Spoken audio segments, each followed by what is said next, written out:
congratulations are in order. Oh, Miss Woodhouse, this is a poor empty old house now. There's just you and your father here, huh? Who is that young woman? That is Harriet Smith. Oh, she's the natural daughter of, well, we don't really know who. Miss Woodhouse, another letter from Jane. I am sick of the very name Jane Fairfax. Every letter must be read 40 times over. She bores me to death. Which is a pity, because Jane, Frank Churchill and I are bound together in a mysterious sort of way. Frank is like a lost boy, never to return home. Good morning, Miss Smith. Good morning, Mr. Martin. So you actually want to accept Robert Martin? Harriet Smith refused Robert Martin. It's madness. There are plenty of more suitable suitors around. You have captured Miss Smith to perfection. Elton will not do. And one day, you will bitterly regret your meddling. Make me the happiest man in the world. You never preferred Miss Smith. No, my hopes were all entirely for you. Have you heard the news? Mr. Elton is to be married. Miss Fairfax! Mr. Dixon saved her life. He was, of course, standing very close to her. It is a very elegant instrument. Jane was quite at a loss as to who might have sent her this magnificent gift. Our Mr. Knightley might just have turned his mind to matrimony.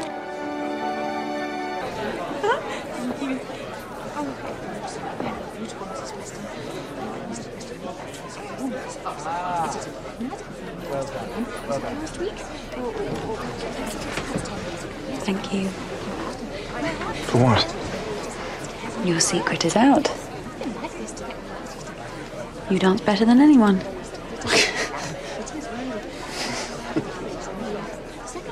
I was completely mistaken in Mr. Elton. There is a littleness about him which you saw, and I did not. He always was a small man. Made smaller by his wife.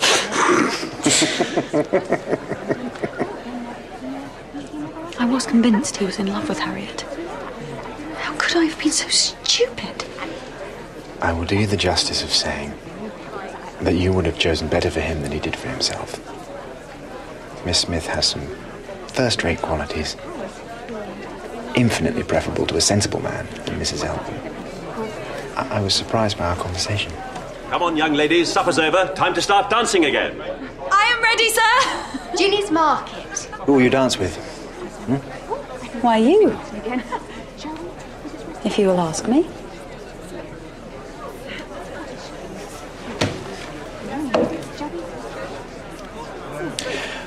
Will you dance, dear Emma?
About your travel plans.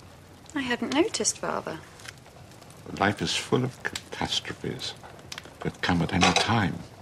It seems perverse to invite. I understand, Father. I can hardly bear that your sister lives a few hours away. I'm a foolish man, aren't I? Isabella and I have always counted ourselves lucky, unlike Frank Churchill and Jane Fairfax, that we were not sent away after.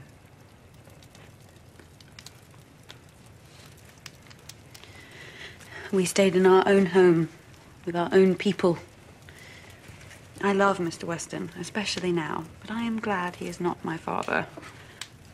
You cannot know what it is to fear until you have a child. I would not trade 1,000,000 exciting expeditions for that love. And besides, who else would let me be mistress of the house at Hartfield? So, are you still going on your ill-advised trip to Box Hill? And what is more, I give you notice. I fully intend to come back.